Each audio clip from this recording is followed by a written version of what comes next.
quero convidá-los a abrir a palavra do Senhor no Evangelho de Marcos, capítulo 14, para lermos dos versículos 12 ao 42. As crianças, por favor, acompanhem a tia Sheila. Crianças, acompanhem a tia Sheila. Vamos falar com o Senhor. Pai, nós precisamos de Ti.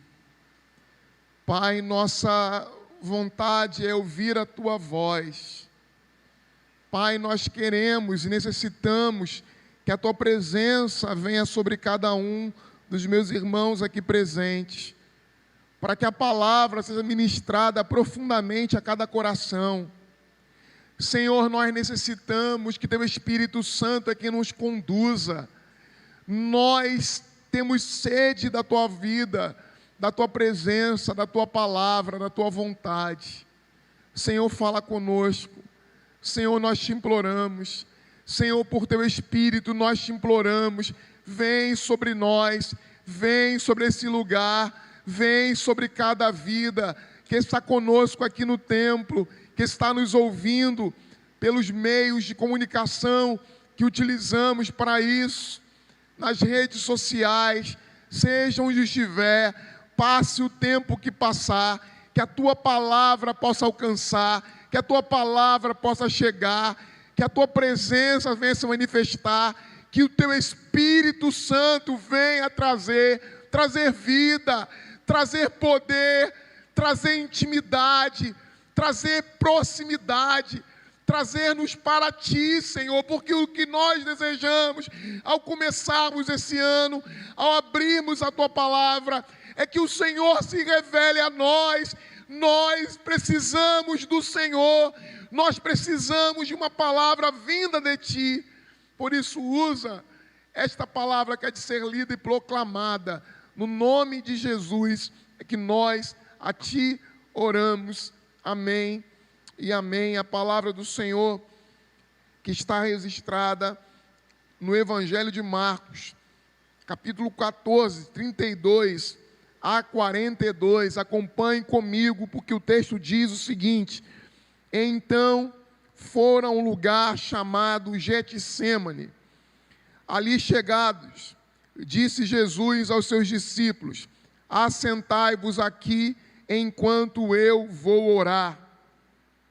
E levando consigo a Pedro, Tiago e João, começou a sentir-se tomado de pavor e de angústia.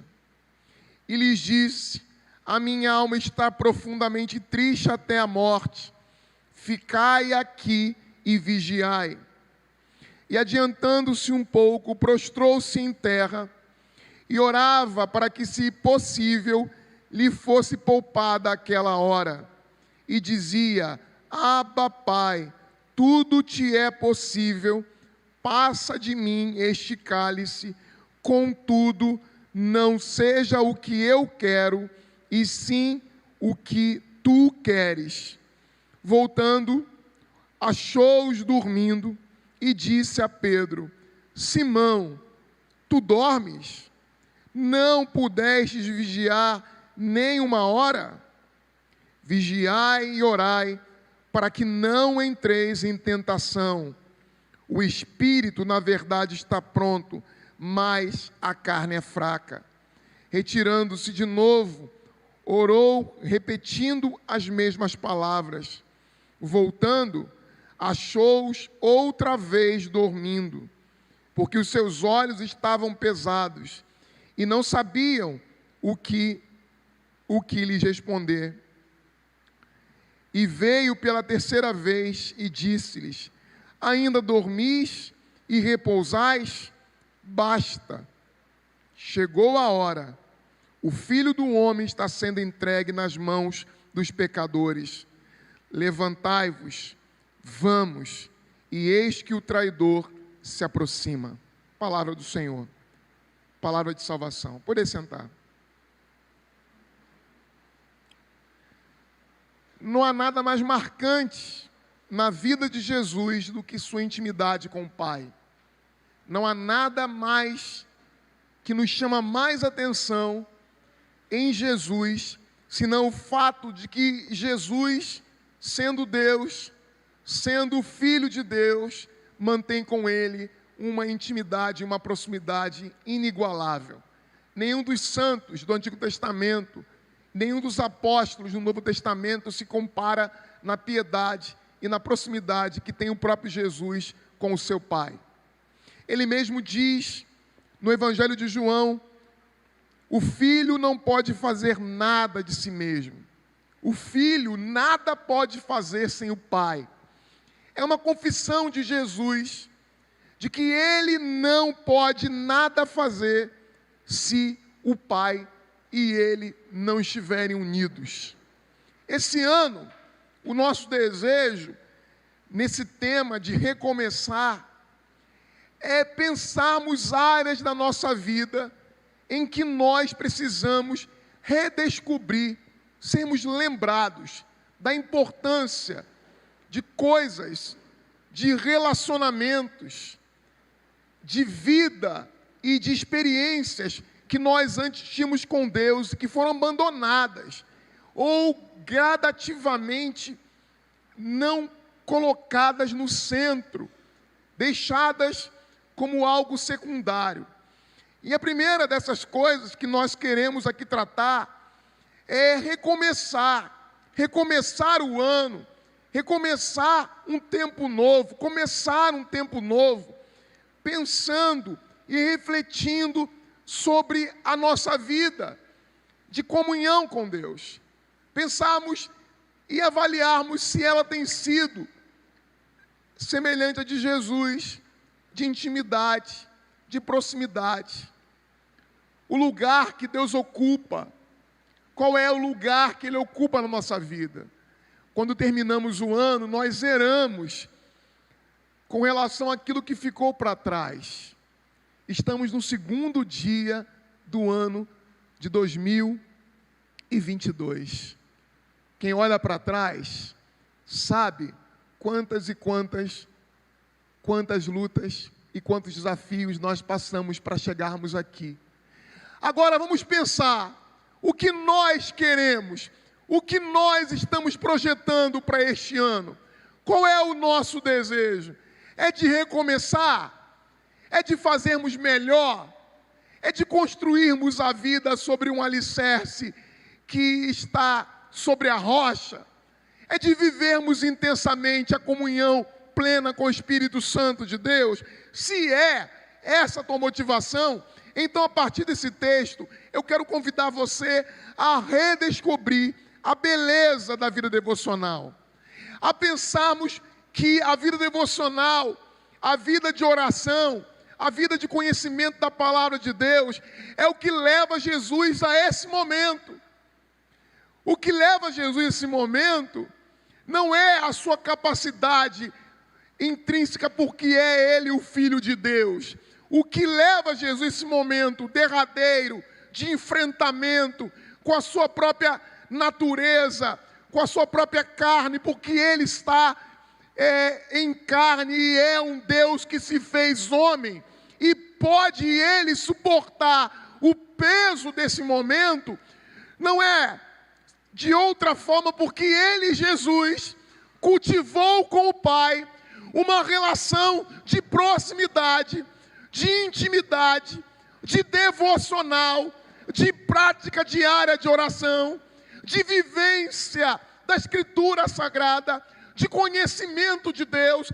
Jesus, ao chegar nesse momento da vida pública e ao enfrentar talvez um dos piores momentos da sua vida, só é capaz de enfrentar essa realidade porque durante toda a sua vida, durante todos os seus dias, Ele e o Pai são um. Ele vive numa relação cada dia de busca do seu Pai, da sua vontade, da sua palavra. Ele conhece o seu Deus. Ele não está vivendo uma religiosidade seca. Ele não está apenas vendo do passado. Ele não está olhando para trás pelo retrovisor. Ele está olhando para o relacionamento que ele tem diário com o seu Deus, que é também o seu Pai. Ou seja, todo esse confronto consigo mesmo, com as angústias de morte que ele sente, porque a morte está se aproximando, se dá e ele sai vencedor, apesar de não ter a resposta que desejava, porque durante toda a sua vida, Jesus cultivou uma vida devocional de entrega, de cultivo do seu coração, de alicerce na palavra, de busca de conhecimento do seu Deus. Nada mais importante para Jesus do que estar com seu Pai, do que conhecer a vontade de seu Pai. Nada mais importante para Jesus do que estar orando e conhecendo a sua vontade. Eu quero mostrar para vocês que isso é uma evidência clara no Novo Testamento. Não é a minha tentativa de buscar subterfúgio para alicerçar aquilo que acredito ser verdade. Quando Jesus está sendo batizado, quando Jesus foi batizado por João, João o encontra orando. Ao se apresentar para escolher os 12, ele foi sozinho ao monte e passou a noite inteira orando. Depois de uma exaustiva tarde, curando muitos que estavam sofrendo de enfermidade, expulsando muitos demônios, como nos relata o Evangelho de Mateus, capítulo 9, ele estava orando. Quando os discípulos não conseguiram curar uma criança doente e em outro momento não conseguiram expulsar um espírito maligno, Jesus dá como resposta para eles que eles deveriam orar e jejuar. Jesus não passou apenas um tempo da sua vida em comunhão com o seu Pai. A vida devocional de Jesus não era algo que poderíamos trazer como um recorte de parte da sua vida. Era toda a sua vida. Toda a sua vida estava alicerçada na relação que ele tinha com o seu Pai. Quando chegou o tempo da escuridão, quando chegou esse ápice que aqui o texto relata, Jesus está todo completamente cheio de poder para lidar com aquele momento. Jesus coloca toda a sua fúria lá no templo, quando os homens invadiram o lugar que era reservado àqueles que estavam distantes de Israel. O texto vai dizer no Evangelho que a fúria de Jesus está no fato de que eles transformaram a casa de oração em covil de ladrões. Ou seja, Jesus está dizendo que esse lugar, o templo de Deus, era lugar de oração. E isso mostra a alta responsabilidade que nós temos em termos uma vida de oração e de compreendermos que a vida devocional não pode ser passada e tratada como algo secundário na nossa relação e no nosso relacionamento com Deus. E nós vamos ver aqui no texto que esse lugar, que aquilo que é a oração máxima da entrega, da rendição de Jesus, não é um fato isolado, não é uma situação isolada na vida de Jesus, é quem Jesus era, é como ele agia, era a forma como ele se relacionava com o seu Deus. E nós podemos também aprender com Jesus a nos relacionarmos com Deus a partir daquilo que o texto nos ensina. E o primeiro detalhe que eu quero mostrar para você nessa oração de Jesus são os aspectos desta oração. Como é que essa oração se apresenta para nós? Como é que essa oração se apresenta para nós? Quais os aspectos desta oração de Jesus e que devem estar presentes em nossa vida devocional, em nosso relacionamento com o Pai?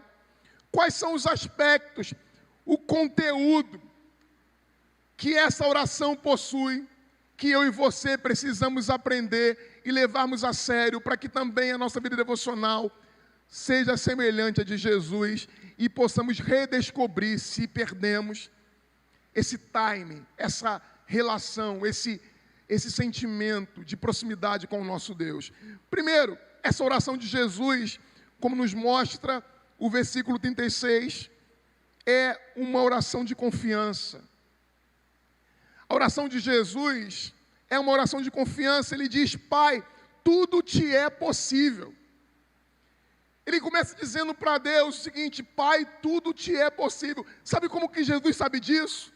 Porque durante toda a vida ele orou ao seu Pai, o seu Pai o respondia. Quando ele curava os enfermos, curava pelo poder que estava nele, dado pelo seu Pai. Quando Jesus estava expulsando os demônios, ele faz em nome do seu Pai e na autoridade do seu Pai. Jesus não faz nada por si mesmo, ele não se utiliza do fato de ser Deus, pelo contrário, o apóstolo Paulo deixa claro que ele, sendo Deus, não teve como usurpação o ser igual a Deus, antes a si mesmo se esvaziou. O que ele faz, como ele age, a forma como ele relaciona-se com as pessoas e como ele lidar com os problemas, é a partir da dependência que ele tem do seu Pai, do poder que não é dele, é do seu Pai. Ele confessa muitas vezes: eu nada faço se o meu Pai não permitir. Eu nada faço se o meu Pai não permitir. Isso precisa ensinar alguma coisa para a gente. Como é que nós temos vivido a nossa relação com Deus, com as pessoas, com o mundo? Será que nós estamos também nos submetendo ao Pai, à sua vontade, ao seu propósito? A oração de Jesus é de confiança, porque confiança só possui aquele que antes experimentou um relacionamento. Então a nossa vida e o nosso relacionamento com Deus precisa ser dia a dia construído, cultivado numa vida devocional. Nós oramos porque Jesus orava. Nós lemos a palavra porque ele lia a Torá e era alimentado por ela, e era uma prática constante, permanente de Jesus. Ele buscava conhecer a vontade de seu Pai, e nós assim fazemos. A oração de Jesus é de confiança: Pai, tudo te é possível. Só crê e só pode dizer isso quem já experimentou e quem já viveu nessa relação. Ele sabe que o Pai pode todas as coisas. E ele fala como um homem aqui. A sua confiança está em que Deus pode, inclusive, mudar o destino da sua vida. Pense comigo que aqui se trata de toda uma construção já estabelecida pelo próprio Deus, antes da fundação do mundo. Jesus cogita a possibilidade de não ir para a cruz, de que o plano fosse alterado, de que a salvação fosse realizada de outra forma, de que Deus mudasse toda a história, de que Deus transformasse tudo o que ele antes havia construído como projeto seu. Mas Jesus ousadamente diz para o Pai: tudo te é possível. Tu não está preso a nenhuma regra, tu não está preso a nenhuma lei, tu estás acima de toda regra, de toda lei, de toda ordem, até mesmo estás acima de sua própria vontade, de sua própria palavra. Tu podes agir, porque a palavra só é palavra de Deus, porque ele assim submeteu a cumprir e a fazê-la existir em nós. Deus não tem nada acima dele que o obrigue a fazer nada. Não há regra, não há lei, não há nada, nenhuma instância desse mundo que Deus venha submeter. Deus poderia mudar e alterar todo o curso da história. E Jesus diz: Pai, tudo te é possível. Você pode falar assim com o seu Pai? É essa a relação que você tem com o seu Deus? Essa relação só é construída por aqueles que todos os dias, ao sair de casa, ao levantar-se pela manhã, sabem que devem submeter o seu dia, devem demonstrar sua dependência a Deus. Sabe que o Jesus, quando diz isso lá no final da vida pública, ele está refletindo aquilo que ele fez durante 3 anos e meio. Ele viveu na dependência do seu Pai. Então agora, é muito fácil para ele dizer: Pai, tudo te é possível. Não era algo estanque, era algo que Jesus vivia. Era algo que Jesus estava experimentando durante toda a sua vida. Mas essa oração também é uma oração repleta de honestidade. Jesus não ora fazendo círculos, ou falando de forma indireta. Jesus vai direto ao ponto com o seu Pai. Isso reflete a intimidade que ele possui com ele. Por que nós fazemos muitas vezes orações formais? Por que muitas pessoas vivem distantes, indiferentes às respostas de Deus e não as compreendem? Porque lhes falta essa proximidade que Jesus tinha com o seu Pai. A oração de Jesus é uma oração direta, honesta. E ele fala, e ele ora, para que ele fosse poupado daquela hora. Ele diz: passa de mim este cálice, eu não quero ir para a cruz. Alguém pode pensar que talvez fosse uma atitude covarde de Jesus, não enfrentar o seu destino, não enfrentar a sua missão, desejar ter uma outra alternativa. Quando nós, dia a dia, aprendemos o caminho de uma relação de proximidade com Deus, onde a nossa confiança está nele, também aprendemos a sermos honestos. Você quer resgatar a sua vida de intimidade? Você quer viver uma relação de clareza e de proximidade com Deus? Aprenda a orar de forma honesta, dizer a Ele o que você deseja, ser claro nos seus anseios, ainda que eles não sejam respondidos, mas você tem que ter honestidade para pedir algo a Deus. Nós oramos e expomos para Deus aquilo que necessitamos. Se Deus irá nos responder, nós não sabemos, mas nós falamos com Ele aquilo que precisamos. Nós precisamos saber que Deus não é melindroso em ouvir as nossas orações.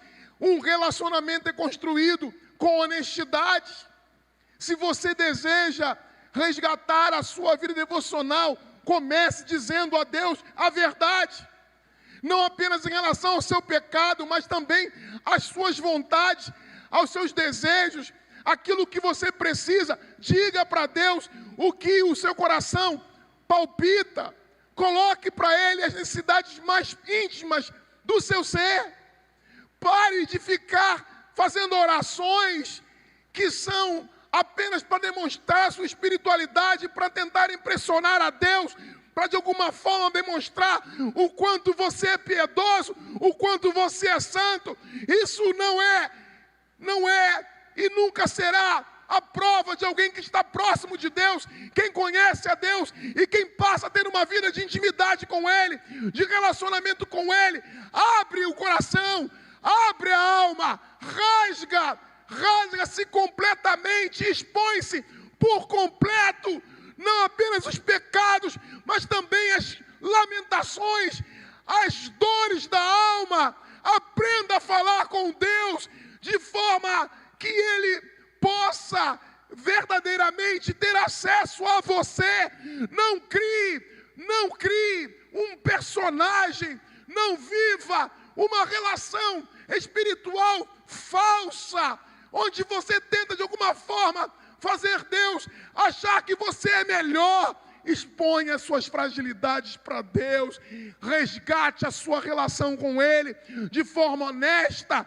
Diga para Ele, como Jesus foi capaz de dizer: Pai, se for possível, eu não quero passar por isso, não quero ter que enfrentar a cruz, não quero isto para mim, não quero esse ano dessa forma, desejo coisas diferentes, eu quero isto, eu quero aquilo. Eu desejo coisas a seu respeito, eu tenho sonhos, eu os exponho, porque quem aprendeu a se relacionar com o Pai, não vai mentir para Ele.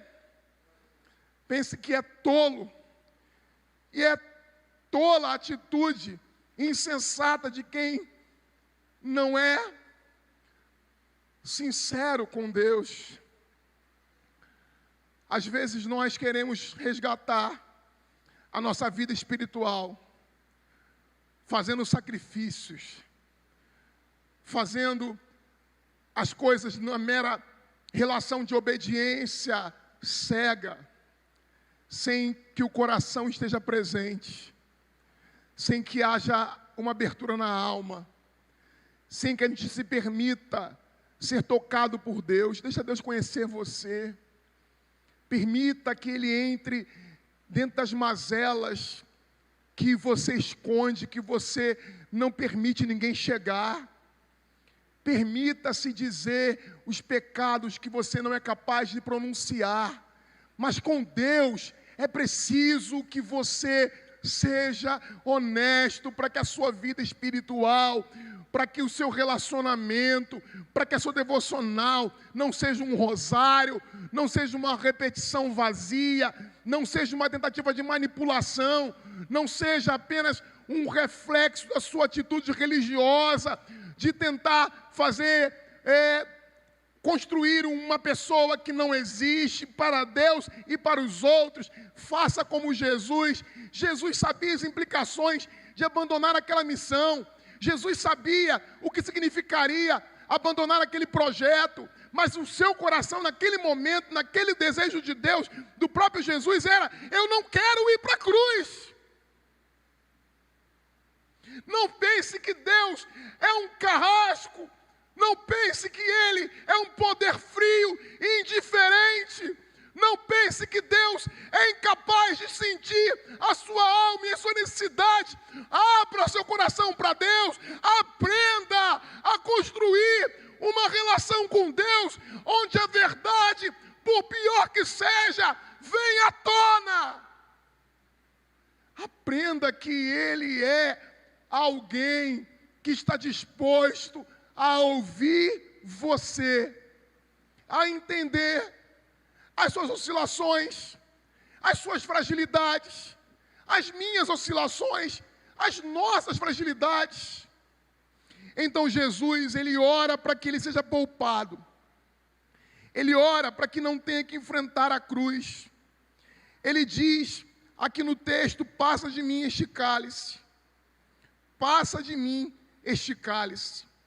Mas aprenda que o conteúdo dessa oração não é apenas de confiança ou de honestidade. É também um conteúdo de uma oração que carrega uma rendição total.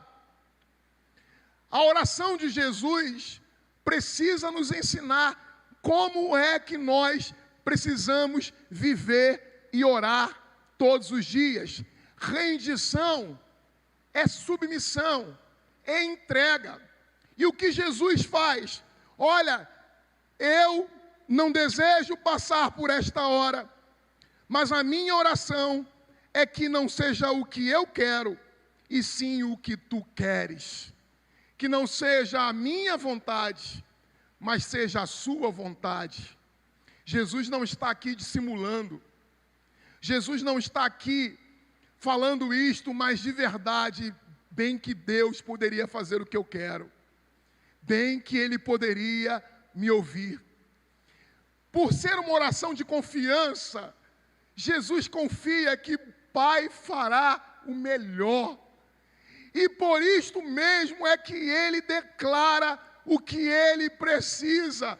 E a reação de Jesus não é outra senão de submissão, de rendição.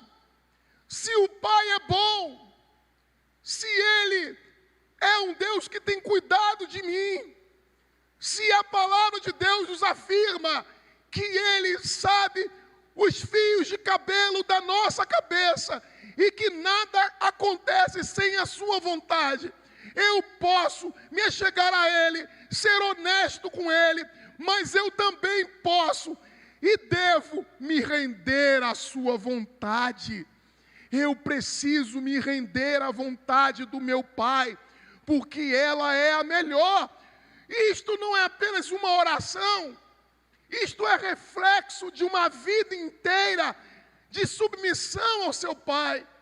Quando os discípulos perguntam a Jesus como eles deveriam orar, e Jesus os ensina a orar, uma das frases que me fica na cabeça o tempo todo é que Jesus ensinou como modelo, como padrão para os discípulos e para nós, é de que nós devemos orar ao Pai e dizer: seja feita a tua vontade, assim na terra.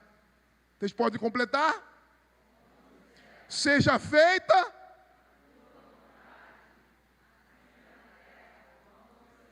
É oração de absoluta rendição. Se você deseja restaurar a sua vida devocional, comece aprendendo essas 3 lições iniciais que eu aqui tiro do texto. Primeiro, aprenda a ter confiança. Pai, tudo te é possível. Tudo é possível ao Pai fazer. E se é possível ao Pai fazer qualquer coisa, se você crê que é possível ao Pai fazer qualquer coisa, então não use de subterfúgios. Diga de verdade o que você quer. Pare de ficar dando voltas. Diga ao Pai o que você precisa. Pedi e dá-se-vos-á. Buscais e achareis. Batei e vos será aberta a porta. Peça. Você confia no Pai? Peça ao Pai. Peça o que você precisa. Comece a orar de forma correta. Comece a pedir que o Senhor faça na sua vida os consertos, as mudanças que são necessárias. Se Deus sabe de todas as coisas, quem crê nisso, diga amém. Os meus pecados e as minhas ações mais escuras, Ele também conhece. Não adianta fazer do momento de oração um momento em que eu vou tentar impressionar a Deus. Deus não se impressiona com nenhuma situação que nós venhamos a demonstrar para Ele que não seja verdadeira. Sabe o que impressiona a Deus? O salmista diz: um coração quebrantado, um coração compungido, choros e lágrimas verdadeiras, quebrantamento genuíno. Isso impressiona a Deus. Deus realmente se volta para aquele que se rende e diz: não seja o que eu quero, seja o que tu queres. Quando isso é feito de forma verdadeira. Mas há algumas coisas também que nós podemos aprender com Jesus e com essa oração ainda. Outras coisas que podemos aprender para trazermos para a nossa vida devocional. Essa oração demonstra para a gente a forma como Jesus se relaciona com o seu Pai. Veja comigo como é que nós precisamos também aprender. Não trata-se apenas de conteúdo, trata-se também do jeito. Como é que Jesus faz? Como é que Ele chega? Como é que é a sua relação com o seu Pai? Como é a forma que esta oração se apresenta para nós aqui no texto? E eu vejo que a primeira coisa que me faz refletir com vocês é que essa oração de Jesus é uma oração de intimidade. Veja o versículo 36, o que diz: e dizia Abba, que quer dizer Pai, que quer dizer Paizinho, que é reflexo de um pequeno filho que se dirige ao Pai e que diz para o Pai: Paizinho querido, Paizinho querido. Então não trata-se apenas de conteúdo, trata-se também da forma. Como é que eu faço para me aproximar de Deus? Há uma forma melhor, há uma forma modelo. É a forma como Jesus se relaciona. Essa oração é uma oração de intimidade. Não trata-se de dirigir-se a Deus: Senhor Todo-Poderoso dos Exércitos, Deus Supremo, Deus de Abraão, Deus de Isaac, Deus de Jacó. Todos os floreios que a gente gosta de fazer, todas as adjetivos que a gente gosta de expressar. A oração de Jesus, ela não e não obedece essa regra. A oração de Jesus, na hora da aflição, é se aproximar do seu Deus, é aproximar do seu Pai e dizer: Paizinho querido, me escuta. Paizinho querido, eu tenho algo a te pedir. Paizinho querido, eu tenho algo que eu preciso. O Evangelho de Mateus diz que vós, que sois maus, podem dar boas coisas aos vossos filhos, de forma que se um filho pedir pão, jamais um pai dará ao seu filho uma pedra. Se um filho lhe pedir carne, jamais um pai lhe dará um escorpião, uma serpente. E então Jesus se aproxima do seu pai para pedir: Paizinho. Isso demonstra que ele sabe com quem está falando e que toda a sua vida reflete isso. Quando eu estou falando de vida devocional, meu irmão, é porque a gente precisa recomeçar esse ano da forma certa, falando e agindo e vivendo uma vida com Deus adequada. Então a gente precisa abandonar as distâncias e começar a tratar Deus como Ele é e como Ele deve ser tratado. Jesus nos ensina que a oração tem que ser de intimidade. Intimidade não pode ser forçada. Intimidade tem que ser construída. Como é que nós construímos a intimidade com o nosso Pai? Quando dia a dia eu estou próximo dEle. Já perceberam que com pessoas que nós não temos tanta proximidade, com quem nós falamos, com quem nós falamos raramente, é difícil a gente chegar e falar assim tão próximo, com o coração aberto.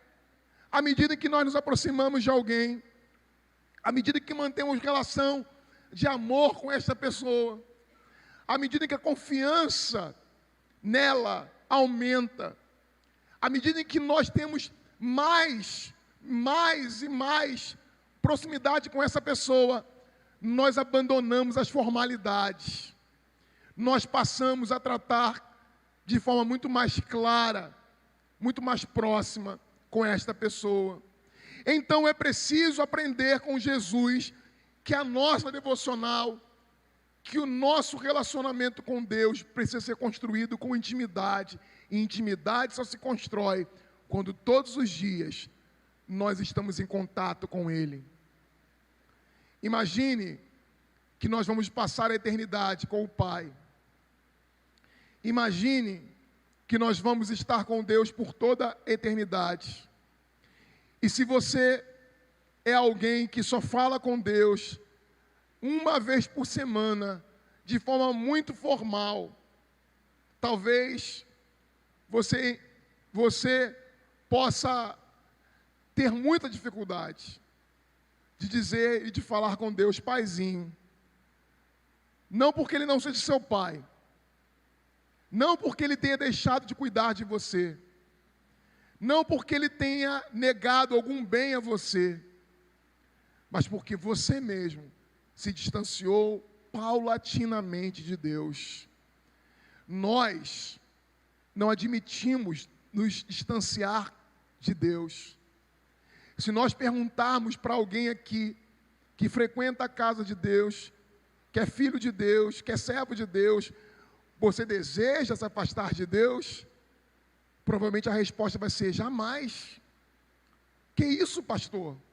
Está longe de Deus? Que isso? Eu não quero. Mas como é que as relações vão esfriando? Quando nós vamos dia a dia nos afastando daquela pessoa.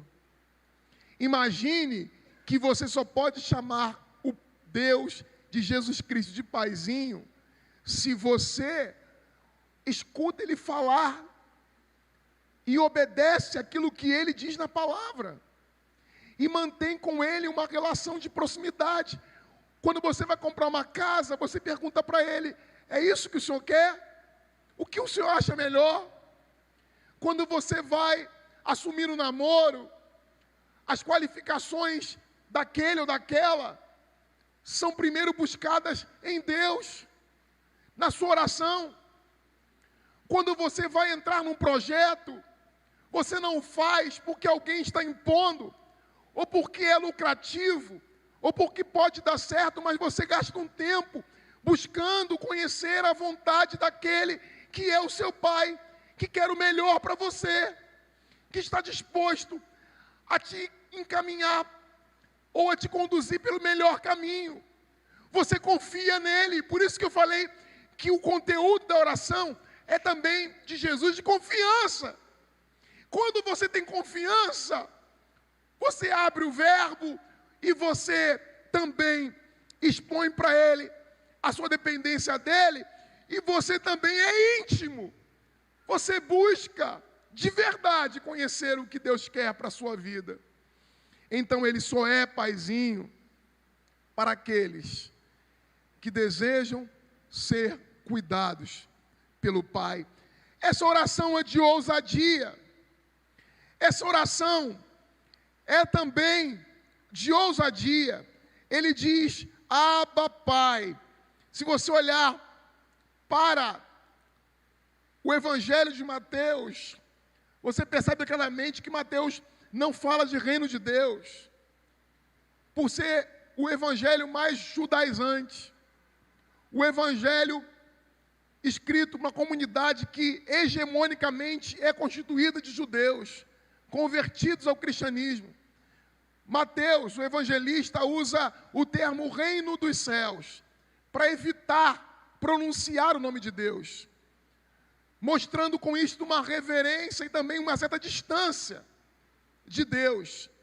Então o Abba Pai aqui, ele demonstra não apenas intimidade, mas demonstra também ousadia, porque os judeus tiraram as vogais do nome de Deus para não ter como pronunciar o nome de Deus, para o nome de Deus se tornar algo impronunciável. E aí vem Jesus, que não chama Deus de Javé, que não o chama de Senhor, que o chama de Pai, de paizinho, como uma criança se dirige ao seu pai. Isso é, como já colocamos, um ato de intimidade, mas é também um ato de ousadia. Ele sabe que a sua relação com o Pai o permite isso. Por isso ele é ousado. A ousadia de Jesus é de quem já caminhou com ele, é de quem já caminhou com o Pai. Então você talvez agora não se sinta à vontade para chamar Deus de Pai, porque não tem intimidade, e com isto não age com ousadia. Mas à medida em que eu e você vamos modificando a nossa relação com Deus e vamos nos tornando mais próximos dele, nós vamos aprender com Jesus a tratar Deus com intimidade, de Pai, e a falar com ele com ousadia, porque também isto é uma oração de ousadia, de um filho que se achega ao seu pai e busca estar obedecendo à vontade dele. Se você deseja ter uma relação com Deus, é preciso trilhar o caminho de Jesus. É preciso aprender com Jesus. Sabe como a outra ideia muito importante nesse texto? É que a oração de Jesus aqui, ela não é apenas na sua forma uma oração de intimidade e de ousadia. É também uma oração perseverante. O que é perseverança? O que é perseverar se não insistir? Observe que o texto diz que Jesus vai orar acompanhado de Pedro, Tiago e João. E ele vai com eles, porque ele está numa situação extremamente difícil, Veja comigo o versículo 33 diz: e levando consigo a Pedro, Tiago e João, começou a sentir-se tomado de quê? Irmãos, põe aqui no texto, põe aqui para mim, por favor. Põe o versículo 33 para mim. E levando consigo a Pedro, Tiago e João, começou a sentir-se tomado. Está escrito isso aí? Na Bíblia de vocês? Está escrito pavor e angústia? Vocês creem que a Bíblia é verdade? Sabe de quem está se falando isso? De Jesus. Jesus está tomado de pavor e de angústia. Já sentiu assim? Já sentiu medo? Já sentiu pavor? Já sentiu angústia? Jesus também. Mas sabe qual é a atitude de Jesus? Ele vai orar junto com os discípulos, e o texto está dizendo claramente, ele levou consigo Pedro, Tiago e João, porque ele estava com medo. Ele vai orar a primeira vez, e quando volta, encontra Pedro, Tiago e João fazendo o quê? Orando com ele. Ele estava com medo, ele estava apavorado, ele não queria morrer, ele não queria passar pela cruz, ele não queria carregar os pesos do pecado sobre ele, ele queria um outro caminho. E ele levou esses 3 apóstolos com ele, para que eles pudessem estar ao lado dele, para fazer suportar aquela angústia que ele está sentindo. E por 3 vezes, Jesus volta e encontra os discípulos fazendo o quê? Dormindo. Mas Jesus, nas 3 ocasiões, continua orando ao seu Pai. Ele permanece no seu objetivo, que era orar ao seu Pai. Algumas orações só serão respondidas quando você ultrapassar o limite da perseverança. Algumas respostas só virão depois de insistência, depois de você e eu agirmos como Jesus agiu. Na primeira vez, ele ora sozinho. Na segunda vez, ele ora sozinho. Na terceira vez, ele ora sozinho e diz aos discípulos: podem descansar, podem ficar dormindo. Eu continuo a buscar a resposta do meu Pai em oração. Jesus conta uma parábola que é uma viúva, ela vai a um juiz iníquo, e o juiz iníquo não tem nenhum prazer em atender a ela e nem a ninguém. Mas a parábola diz que, por causa da insistência da viúva, o juiz mau, o homem mau, ouve a viúva e atende. Por causa da insistência, da perseverança, e dali ele tira uma lição para nós. Então ore insistentemente até que Deus responda. Jesus não termina nem a sua oração e nem na sua vida desistindo na primeira dificuldade.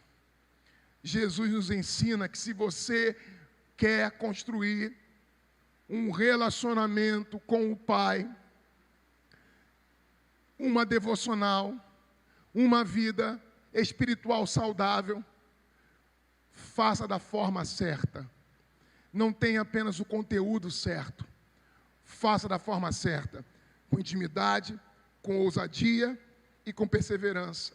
Mas por último, ele demonstra que não há nenhum problema. Como vocês já viram aqui, vocês deu a cola antes. A oração de Jesus é intensa, é visceral. Veja o que o texto diz.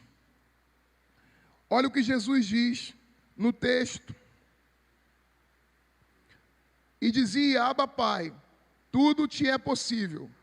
passa de mim este cálice. Contudo, não seja o que eu quero, e sim o que tu queres. A oração de Jesus não é uma oração que expressa apenas o seu desejo sem nenhuma paixão. Jesus demonstra-se tomado completamente por esse desejo. O evangelista Lucas, ele demonstra melhor isso para a gente, e eu convido você a abrir o capítulo 22 do Evangelho de Lucas, porque Lucas, somente ele relata particularidades dessa oração. Lucas, ele diz no capítulo 22, sobre esse mesmo episódio, ele diz o seguinte, capítulo 22, versículo 44, e estando em agonia, orava mais intensamente, e aconteceu que o seu suor se tornou como gotas de sangue caindo sobre a terra, e levantando-se da oração, foi ter com os discípulos, e achou-os dormindo de tristeza. E então, Lucas, ele demonstra o seguinte: a oração de Jesus é uma oração intensa, visceral. Ele ora ao ponto de que a sua angústia, o seu pavor, a sua necessidade se expressa não apenas espiritualmente, mas fisicamente. Ele passa por algo que era extremamente raro, que é alguém que, tomado de tamanha angústia, tomado de tamanho medo, tomado de tamanha necessidade de resposta, e orando, e clamando, e suplicando a Deus, soa, e o seu suor se mistura com o seu próprio sangue, sangue da sua angústia, sangue da intensa dor que ele sente na sua alma. A oração de Jesus é intensa para nos ensinar que a forma de se orar a Deus é colocando tudo que nós somos. A nossa vida não pode ser uma relação com Deus fria, morna. Aliás, o vidente do Apocalipse diz que a igreja de Laodiceia vai ser vomitada, porque eles não são frios e eles não são quentes, eles são mornos, não há intensidade, não há entrega. A nossa vida precisa refletir essa entrega, esse coração que pulsa, essa vida que se dá e que se entrega à vontade de Deus. Assim, Jesus termina a sua oração. Agora, como é que a gente, segundo o tema que nós estamos aqui tratando, podemos trazer isso de forma prática para a nossa vida? Como é que eu e você podemos resgatar, redescobrir a beleza da vida devocional e começar a trazer isso a partir de amanhã, para a gente não ficar apenas na nosso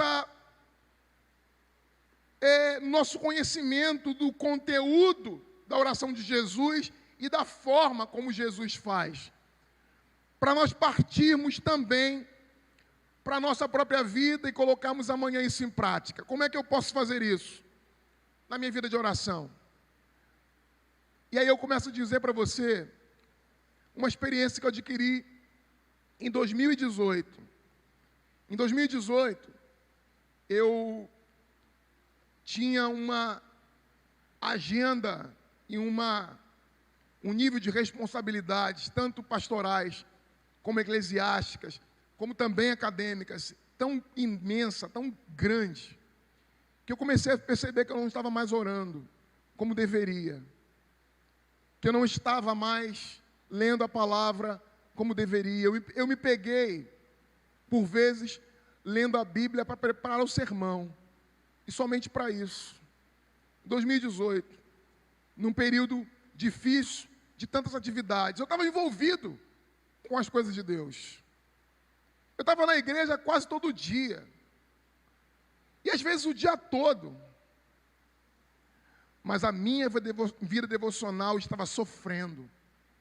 Porque me faltava não apenas o conhecimento da vida devocional de Jesus e da forma como Jesus se relacionava com seu Pai, faltava me colocar isso na prática.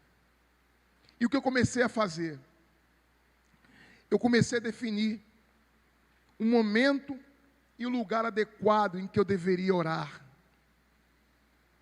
Não adianta nós fazermos aqui uma exposição teológica e você amanhã somente guardar essa informação sem traduzi-la em uma vivência. Eu quero que você amanhã comece a mudar a sua vida devocional para se tornar semelhante a de Jesus. Como eu faço isso? Todo dia eu preciso ter um lugar e uma hora para orar. E isso não pode ser negociado de forma alguma. Eu sei que para alguns isso é chover no molhado, porque já vivem e já fazem isso. Mas a grande maioria dos crentes oram quando sobra tempo, leem a Bíblia se lhes sobrar algum espaço na agenda.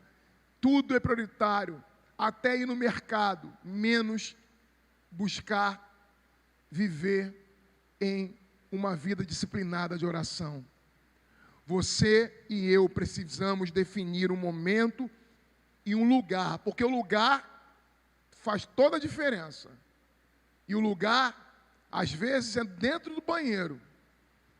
Trancar a porta e ficar lá dentro. Ou acordar às 5 da manhã, como às vezes eu tenho feito. 5 horas da manhã, acordar para começar a fazer isso. Lá em 2018, eu não concluí a história, eu comecei a acordar às 5 horas da manhã para começar a ler a Bíblia e para orar a Deus.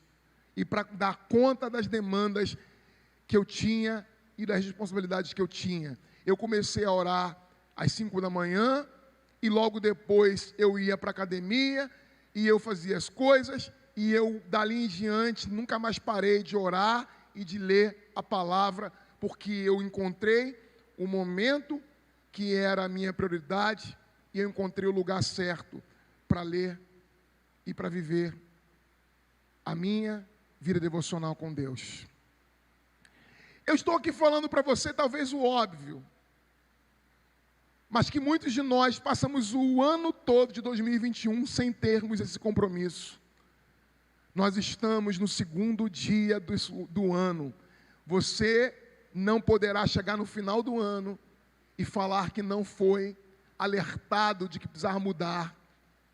Olha para mim, você está aqui, você está ouvindo sobre a vida de oração de Jesus, e eu estou te dizendo que você e eu precisamos começar a ler atentamente a palavra de Deus. Quando separar esse tempo, separe também de forma ordenada, ler o Novo Testamento, ler um livro específico, ter uma devocional, ter um devocionário, acompanhar um livro que te inspire, mas faça isso, leia a palavra de Deus, reserve tempo para orar, como nós já falamos, não basta apenas ter o momento e o lugar adequado, mas precisa ter tempo para você orar.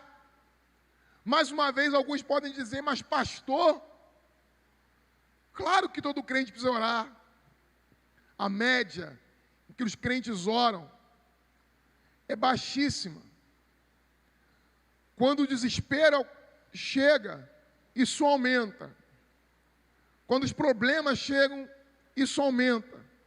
Mas logo que eles vão embora, começa a diminuir a frequência em que nós oramos e falamos com Deus. Então reserve tempo para orar.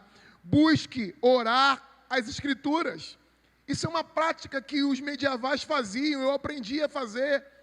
A meditar e orar a palavra. É você transformar os salmos em orações suas. É você ouvir Paulo falando de forma pessoal com você. Pegue a Escritura, escreva. Por vezes eu escrevo os textos bíblicos para eu memorizar, para eu poder tê-los entrando dentro do meu coração. Transforme as Escrituras em algo que você medite profundamente, anote, faça as anotações, tenha um caderno, que você anote, que você fale naquilo que Deus falou com você. Quando você fala com alguém, você espera que a outra pessoa faça o quê?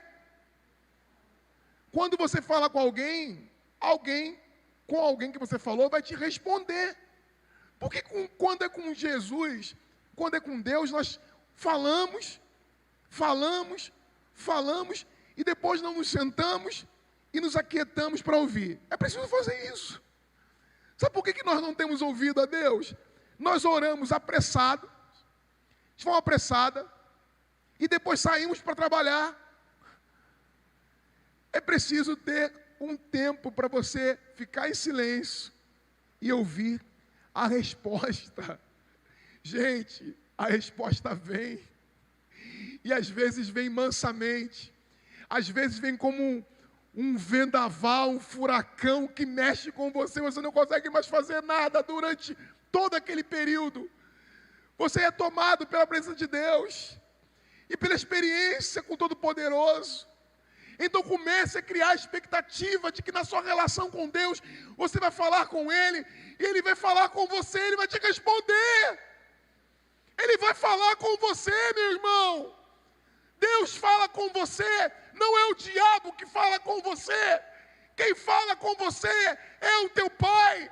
E Ele fala sempre que você fala com Ele, Ele vai falar com você.